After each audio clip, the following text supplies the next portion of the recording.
Hey Al, there we go. This is 012 Boku coming at you with another movie review for today, and this time I am bringing you Over the Hedge. Yep, Over the Hedge is a film made by DreamWorks Pictures, and still a pretty good one. I have to say, in many ways, it's better in my opinion than Madagascar was. It really was a lot of fun and had a very, very good voice cast in it. And just, it entertained on so many levels that I didn't even see coming. And what I didn't know about Over the Hedge here was this movie is actually based on a comic strip by, by Michael Fry and T. Lewis. And I guess their comic strip was popular and they wanted to make this based off it and also give families and stuff a fun time and something really good to watch, and it turned out to be just that. And let me get started on that through a little bit of plot details and character. Let's see if I can remember. We have actors such as Bruce Willis, who plays the main character RJ here. Bruce Willis plays RJ, a raccoon who starts out on his own. He's a loner, and the movie opens up with him looking for food. And, he's hungry, he obviously wants to eat. He can't get these chips out of the vending machine in a very hilarious way using a little claw grabber, boomerang, and so many other things. So he goes to a cave where there's a bear named Vincent, and Vincent is asleep and he's hibernating, and I guess he only wakes up when the moon is full for its days and he goes and gathers more food or whatever Vincent does. But RJ goes into Vincent's cave, and Vincent has all of this type of human food. He's got a book cooler. He's got a very, very unique, really well-made setup, and basically, long story short, RJ wants to steal his food because he doesn't want to look for more food himself. And what happens is he goes and he tries to steal his food, and of course he goes to grab these Pringle things, which are not Pringles, they're called Spuddies, but they're the joke of Pringles, the parody of Pringles, and RJ was going to snack on one before he left, but he wakes up Vincent, and while Vincent chases RJ, the food was on a wheelbarrow, or not wheelbarrow, a radio flyer wagon, and the wagon goes down into the freeway, and a semi-truck crushes the food, and thus, RJ is angry and he's about to eat, or not RJ, Vincent is angry and he's about to eat RJ, and RJ offers, hey, I'll get your stuff even more, even better, and I'll get you everything you had.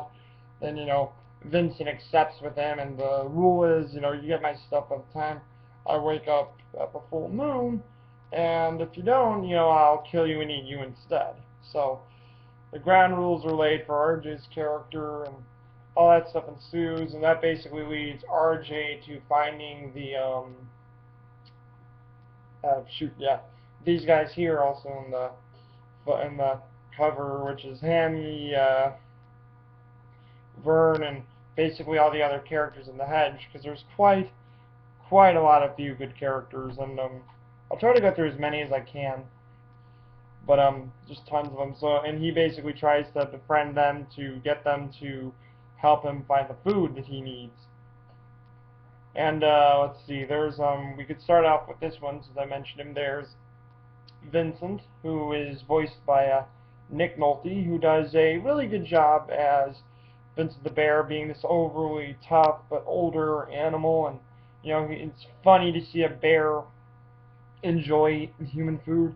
It's sort of like, to me, it's like a play on Yogi Bear, but like a much more sinister and bigger Yogi Bear, and Nick Nolte he captures his presence in there. And I guess what I learned from the audio commentary is that Nick Nolte, I guess, brought in a lot of research on bears and how they should act, and I guess they were impressed by that, and they let him, I guess, mimic a lot of the things that the bears can do. And I mean, it was really impressive to see Nick Nolte, and Nick Nolte fits as one of the three villains for this film. Yeah, I would say he's the main one because he's basically the catalyst that gets this film started. You know, get me my food, RJ, or I eat you.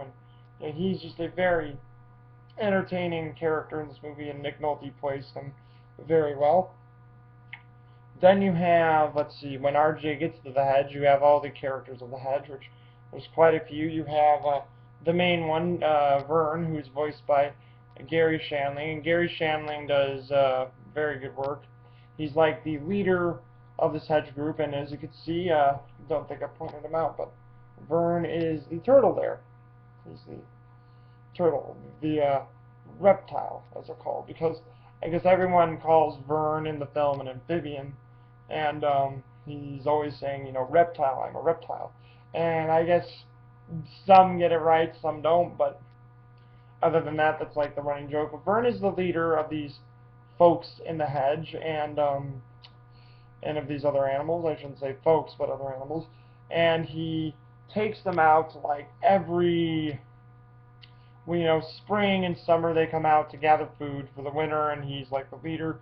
He keeps everything orderly and very good, and he has a feeling in his tail when things aren't so good, which when one of the characters that come out with him of their log they stay in all winter, they discover that there's this huge hedge wall around the entire forest area where they live. And it's funny because all the animals call the hedge Steve because they've never seen this thing before.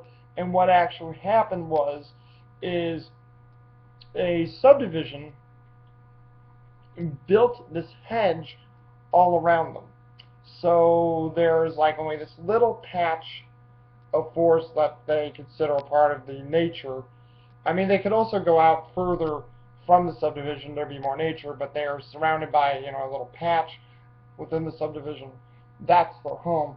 And, you know, Vern is telling them not to go through there, it's dangerous, and not to experience all these different things. And Vern actually goes through to check it out to see if it's safe, and, you know, he basically runs into all these human contraptions, and it's a mess for him. He gets caught up in everything, and like what happens is he just doesn't want to go over, and then RJ, you know, Bruce Willis's character comes up and says, oh, it's a hedge, it's this and that, and you guys, you don't know what you're going to do because you can't get much food here. There isn't much for you. You guys eat certain types of food because there's a point where Vern's group tries to have them like eat bark and certain old leaves and things like that. It doesn't, they're not liking it, but then RJ introduces the group to what's over the hedge, which he introduces them to the very very big things of suburban life, the stereotypes, if you will. And, you know, Vern basically says we can have, or not Vern, RJ says you can get all your food here, you can like it, you can do it, you know, hey. But all the meanwhile, we should know that RJ's true intentions is that he's using these gatherers of food to get his own food so he can pay back Vincent. Which, Vern is the one character who does not trust RJ because he's like, you know, I get a weird feeling in my tail about you, you're endangering the group, you're not really good for us. So, you know, Vern is the cautious one, but he is the leader in the group. And also during this film, RJ sort of takes that leadership away from Vern, which he doesn't really care for, because Vern, you know, felt like he was responsible, and he thinks that RJ's leading him to a bad situation, which he sort of is. And I don't want to go into more because it'll ruin, you know, a good intricate plot of the film. So unless you want that part ruined, I wouldn't worry about it. But hey. Let's see. Thinking of the other characters. Well, one that's on the cover too, the other popular character, is you have Steve Carell, who does the voice of Hammy, who is like this hyperactive, overly, like, I act like I'm caffeinated squirrel, who's very fast. He does things on his own time, and he just sort of takes things with a grain of salt. He's just very fun and energetic, and he's very fast and, you know, nervous, and he's like you know, a jittery mess. And Steve Carell just plays the character very well. And I guess like they said, he was ad-libbing a lot of his lines for the film, and he was enjoying a lot of good stuff. And it's just that Hammy is a laugh riot character. He's just a skittish and a few chips short of a cookie character, and Steve Carell plays him very well. There's also Wanda Sykes, who is on the cover, who plays shoot, I forget her name. I'm sorry, guys. Wanda Sykes plays the skunk, who not sure. I think it could be Sasha, or no, Stella. Stella the skunk. There we go. I remember now because I remember seeing from the film.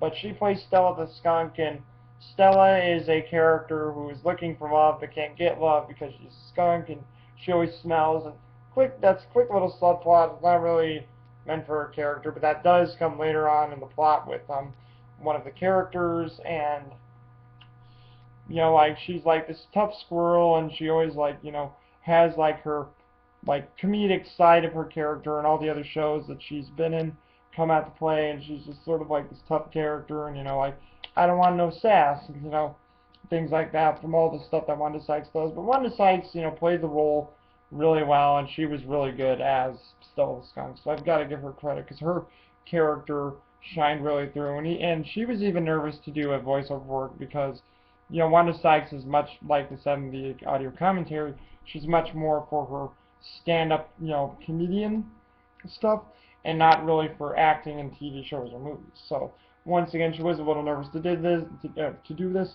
but I think Wanda Sykes pulled it off brilliantly.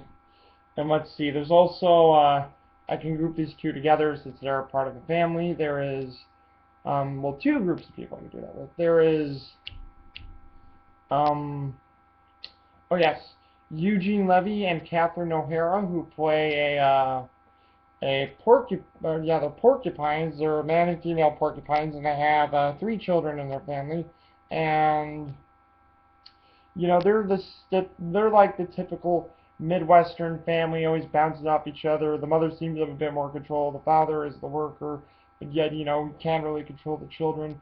And they have that. You betcha there, sort of like the Canadian, but you can tell it's like a Midwestern style sort of thing. And I even think they mentioned it's like a Midwestern style in the audio commentary. And Eugene Levy and Catherine O'Hara just play it off very well, and it's just once again very fun to see them in that pairing. And when they're together, they really know how to build a funny, original, but yet clean family dynamic. So it's really cool to see them do that. Another family in this film is William Shatner and Avril Lavigne, who play 2 possums. You don't see the mother; it's just the father and the daughter. And William Shatner, obviously the father. Avril Lavigne is the daughter, and they play him really well because Avril Lavigne, she's like the daughter, the teenage angster almost, who thinks her father is stuck in the past, but yet she wants to have fun, and she stays by her father's side because she loves him. And she's a very pure character. Same thing with William Shatner. He plays Ozzy very well, Ozzy the Possum very well, and he uses his cliche Star Trek moments in this film, and he's very open, very positive film, and he has a theory of playing dead. If something doesn't look right to him, you play dead and they leave you alone, and he's like, that's how possums survive. We die so we can live, and we live so so if we have to live, we have to play dead. So it's a wonderful metaphor in words, and William Shatner plays it well, and he has some moments where once again he's mimicking his old Star Trek career, where he has a scene where he's trying to distract some humans so the group can get the food from the humans, and he's like, can't stop looking in the light, sort of like the cliche of how people said he did Captain Kirk all the years. And then there was like a Rosebud joke from Citizen Kane, which no kid would get. You'd have to know Citizen Kane. I know I've not really seen Citizen Kane, but I know where that Rosebud scene is, and I know what Rosebud is, and I get the feeling of it. So I get that. And William Shatner and Avril Lavigne were both brilliant in this film. And then there's see, oh yeah, the 2 other villains I should mention. One is the head of the subdivision. She's named Gladys. She's taken off as this typical rich woman who's stuck up, who's stubborn, and when the animals come in to start stealing the humans' food, she wants them gone by any means necessary because her area of perfection is so high, any animal would blemish it, and she views them as pests and just awful, awful things. So, it's just, that's how her character is, and she's voiced by Allison Janney, and I was shocked about this because I forgot Allison Janney was in the film, and I forgot that she was the one who voiced Gladys. And Allison Janney really gives off this arrogant person, and she just plays the role so well because you know Gladys is just rolling in dough, and she's really on the highlight. So Allison Janney plays it perfect. And then you have Thomas Hayden Church, who is the other villain out of the three, who is an exterminator. Shoot, I forget his name, but he's the exterminator, and this exterminator, is sort of like Caesar from Mouse Hunt. I don't know if I've done the review for Mouse Hunt yet. I don't think so. I will do that at one point. I'll get to that again. But he's like Caesar from Mouse Hunt, where he comes out and he's got all these high-tech gadgets, and he knows animals like the back of his hand, and he does all these funky things. And Thomas Hayden Church voices him, and he does a really good job. I mean, you think with certain things Thomas Hayden Church has done recently, you think he wouldn't be as much as a goofball but yet smart exterminator, but yet he does, and he carries that so well, and it's just great to see Thomas Hayden Church do that role.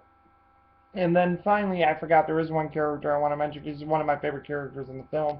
Gladys's cat, Tiger, who is voiced by Omid Jalili, is actually, he's like the guard cat, and he since he's from Persian descent, he's like I'm like the old Persian guard type. And little spoiler here for the film, once they figure out that, they needed to get more food, and that, RJ and Vincent were going to, or not RJ and Vincent, RJ and Vern were going to re-get the food. They still didn't know about Vincent yet. The group did not know about Vincent, so, RJ and Vern and company, they go to Gladys's house to try to get all the food that got destroyed later on the film, but I won't mention how, but something happened, there was an accident, it got destroyed, so RJ and Vern and company are going into the house to get more food. And they go into Gladys's house, and they have to distract Gladys's cat, and they use Stella.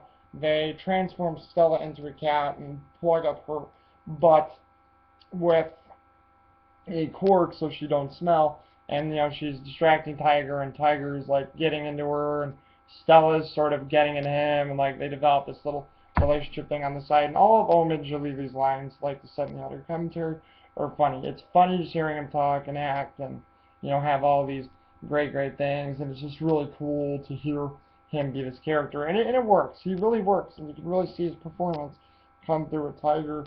And once the jig is up and the animals are discovered, because they also get discovered by Gladys at one point, because I think either Gladys wakes up early or there's a sound and it bothers everyone, and they're found out. Stella goes in, she blows her stink, and it's like a big huge explosion throughout the house, and everybody's coughing from it. But then you have a Tiger who's like, oh, this doesn't bother me, I'm allergic to cat hair and I can't smell you, and you're beautiful to me. So they develop that sort of relationship. So Tiger is also an awesome character. And once again, overall this is a very, very fun film. It's I believe, way better in my opinion than Madagascar. I'm not taking anything away from Madagascar, but I will still say that, Over the Hedge is a very entertaining film, and should not be taken lightly, because once again you have a great voice cast with it, a very good story about family and relationships, and forming friendships and being honest with yourself, and just staying true to those type of morals. And it was just really well done. And if it was a comic, I would like to read the comic at some point and see how that is. But also I should say that the score is done by where is it here? I know he's mentioned here.